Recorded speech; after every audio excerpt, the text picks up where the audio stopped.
Hello दोस्तों, आज हम लोग अपने वॉइस के सेक्शन को आगे कंटिन्यू कर रहे हैं। पिछले वीडियो में हम लोग क्या सीखे कि सिंपल प्रेजेंट टेंस यानी कि प्रेजेंट टेंस के सारे स्ट्रक्चर्स को, पास्ट टेंस के स्ट्रक्चर्स को हम लोग एक्टिव टू पैसिव किए।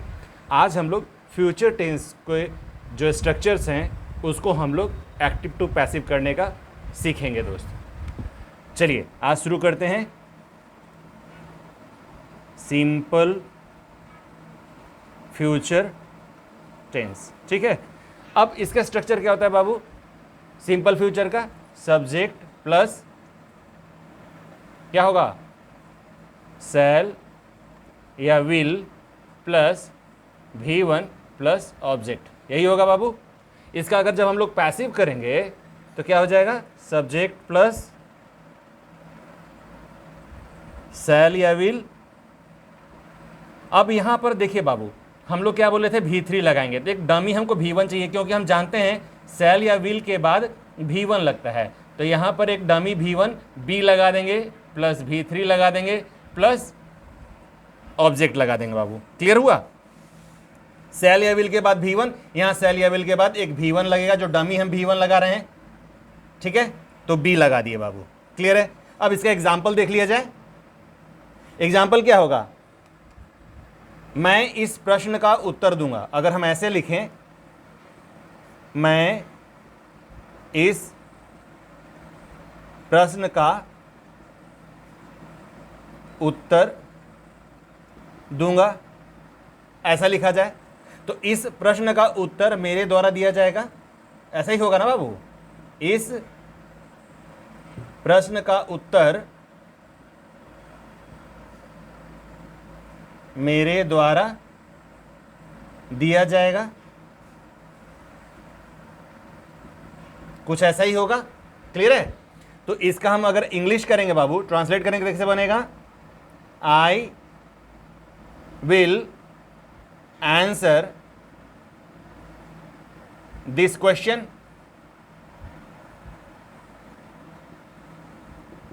ऐसे बनेगा, I will answer this question. अब इसका हम पैसिव करेंगे बाबू, बिल्कुल इसी स्ट्रक्चर को फॉलो करते हुए। ये जो सब्जेक्ट एक्चुअली होता क्या है? ये तो ऑब्जेक्ट होता है, और ये ऑब्जेक्ट क्या होता है? एक्चुअली में सब्जेक्ट होता है। कौन सा? जो गिवन सेंटेंस होता है उसका। तो यहाँ ऑब्जेक्ट क्या है? दिस क्वेश्चन है। तो यहां से क्या करेंगे? दिस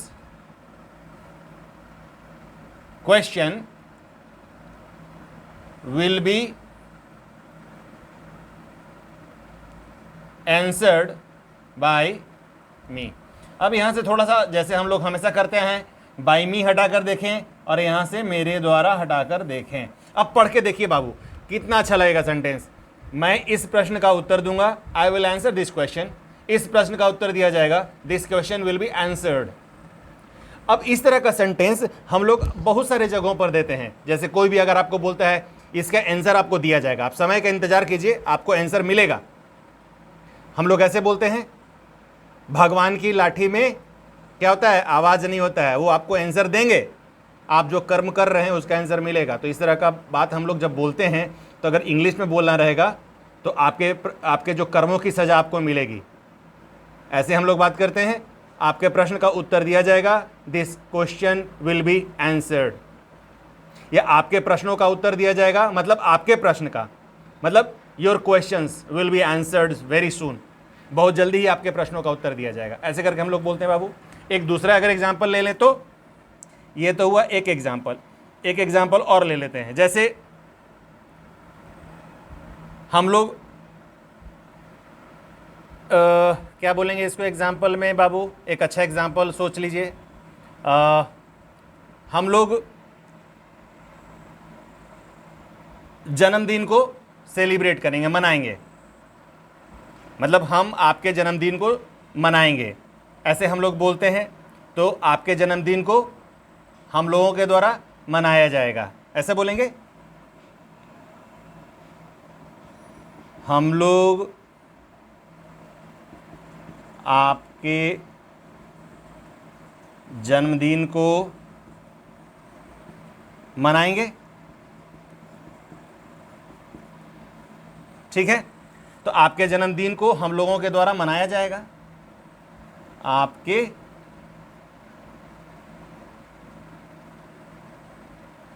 जन्मदिन को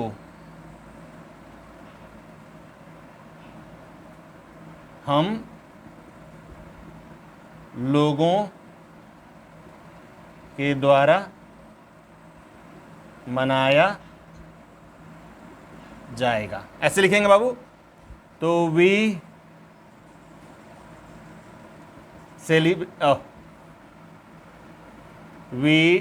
अब देखिए एक चीज और, शैल या विल दोनों में से कुछ भी आप लगा सकते हैं, ठीक है। वी शैल या विल सेलिब्रेट योर बर्थडे।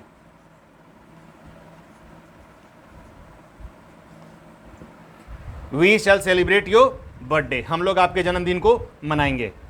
तो योर बर्थडे, ऐसे लाइन ड्रॉ कर देते हैं, your birthday will B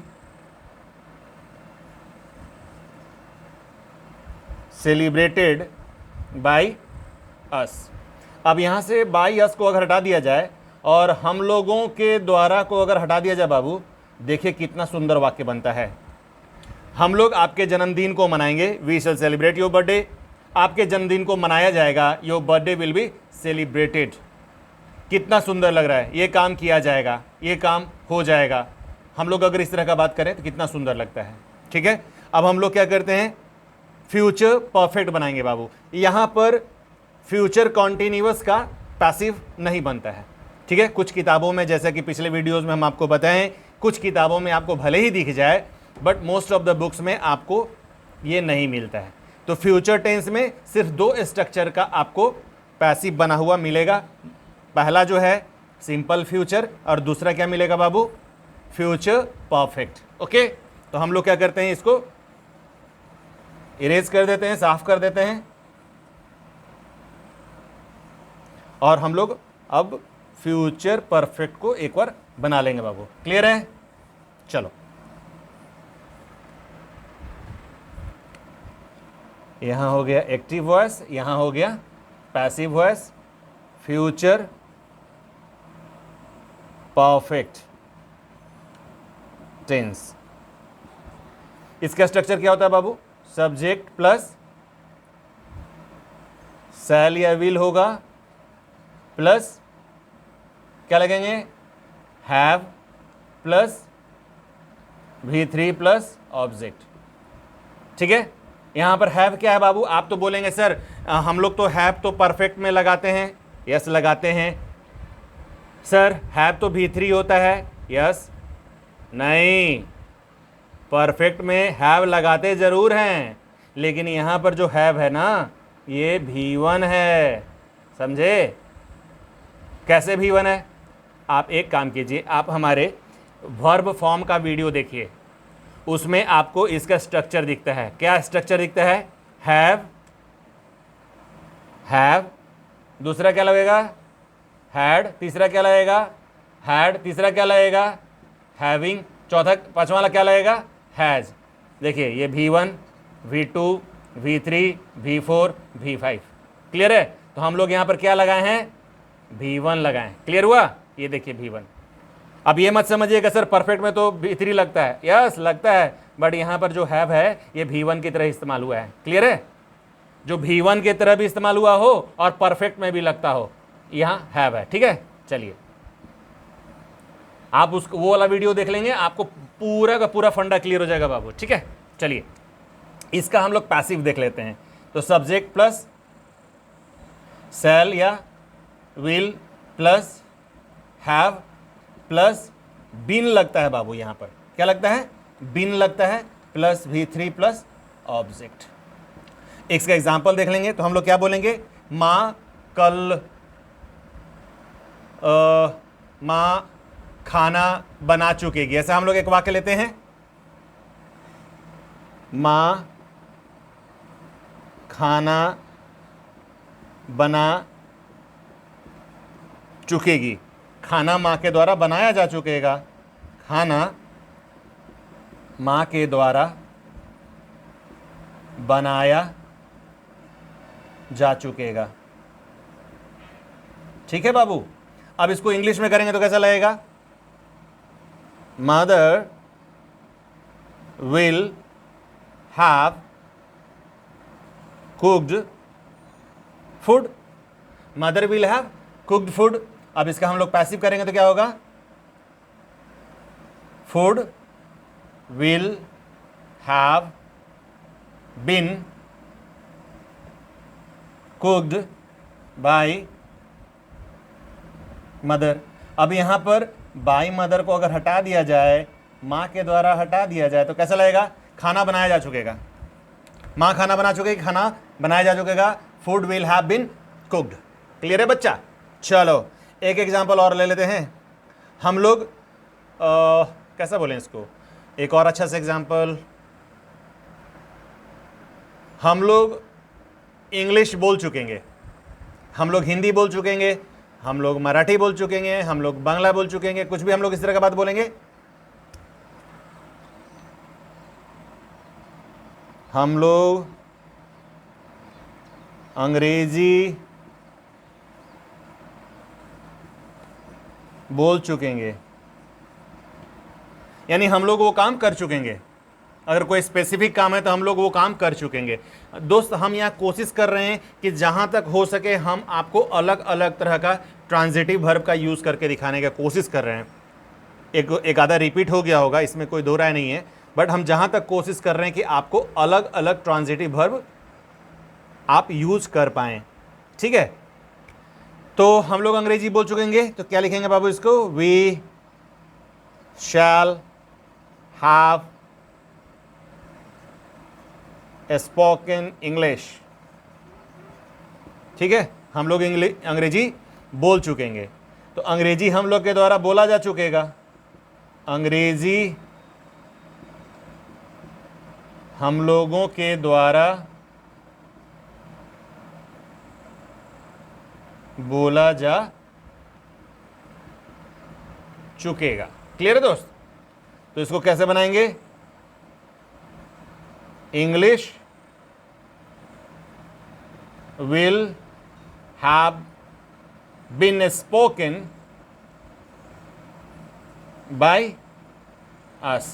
simple, यहां से बाई अस और हम लोगों के द्वारा को हटाकर देखिए अंग्रेजी बोला जा चुकेगा।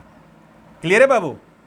यहां पर क्या बोलेंगे, we shall have spoken English, English will have been spoken, अंग्रेजी हम लोगों के द्वारा बोला जा चुकेगा। इस तरह से दोस्त हम लोगों का सारा टेंस का जो स्ट्रक्चर है उसको हम लोग एक्टिव टू पैसिव कर लिए बाबू। ठीक है, एक्टिव टू पैसिव कर लिए। अब हम लोग क्या सीखेंगे, अगले वीडियो में हम लोग अलग अलग तरह का वाक्य, जैसे इंपरेटिव सेंटेंस होगा, इंटेरोगेटिव सेंटेंस होगा, इस तरह का जो सेंटेंस होगा इसको हम लोग एक्टिव टू पैसिव करना सीखेंगे, और भी अलग तरह का सेंटेंसेस को।